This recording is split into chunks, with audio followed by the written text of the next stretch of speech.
Hello, youth in government.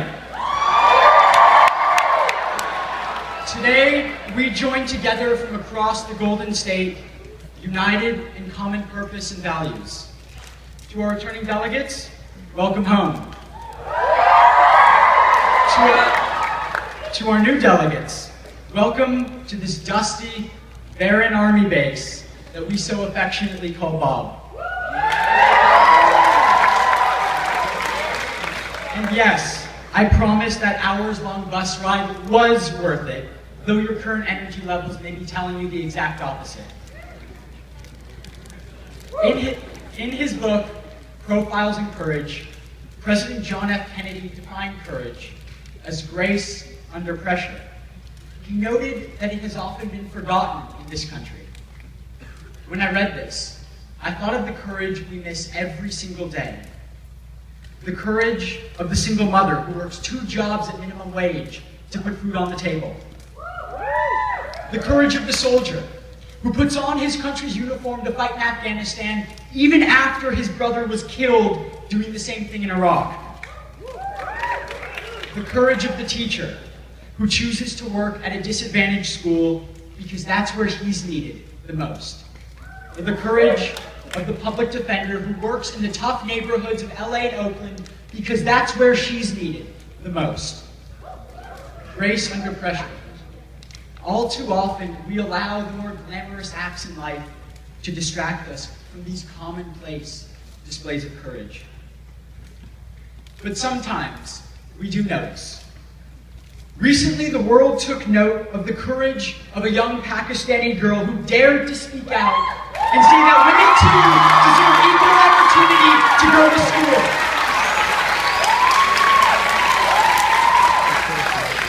That 15-year-old girl is Malala Yousafzai, and on October 9, 2012, she was shot by a member of the Taliban for daring to have a voice, for daring to do what was right.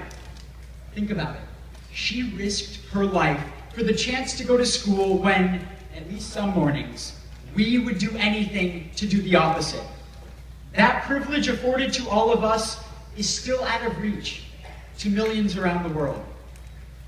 Ladies and gentlemen, we don't just gather here today, this weekend, to talk about the dream of someone like Malala, or the single mother, or the soldier, or the teacher. We gather here to build a generation that will do something about that dream. A generation that cares deeply about something larger than ourselves, larger than even our own neighborhoods. Because each time a fellow man or woman is denied such a basic right, it makes our lives that much poorer. But in order for us to take that active role in changing the world, we cannot allow internal conflict and petty gamesmanship to obstruct us. If we are to strive to truly be the shining city on a hill, a position that has escaped us in recent history, we must have the courage to put aside our differences. But what we saw these past few weeks in Congress was not courage. It did not even resemble grace under pressure. What we saw was damaging partisanship. When put to the test, our elected officials chose to hold hostage the promise of health care to 30 million Americans and shut down the United States government. Something economists say will have negative impact for years to come.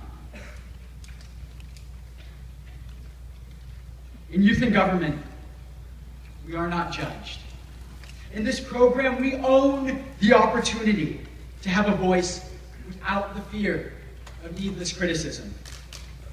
Unlike in Congress, we as delegates can debate a fellow delegate for an hour and walk out of session as friends because we understand that our political opinions do not define our worth as individuals.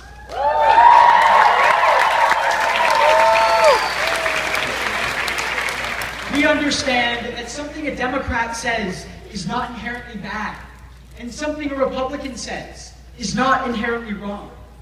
Because when we try to minimize these complex issues into red and blue, liberal and conservative, Democrat and Republican, we lose sight of what this country is truly about. E pluribus unum. Out of many, one.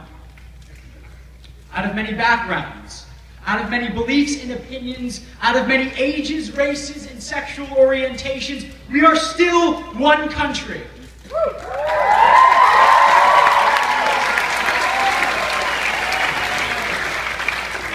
President Obama put it best.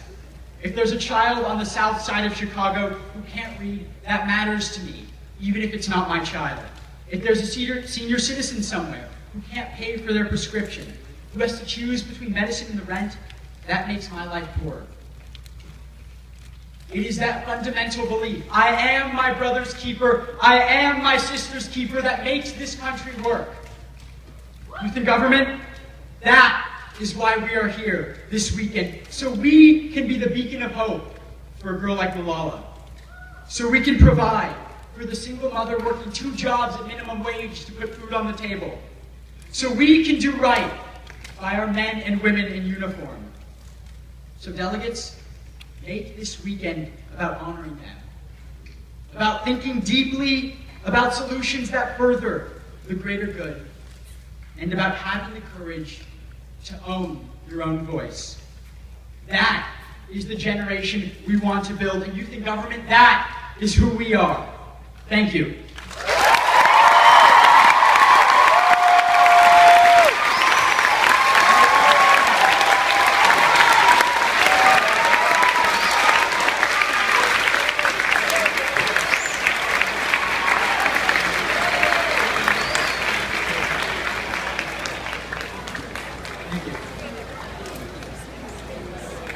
It is now in order to introduce Morgan Bauer for program review.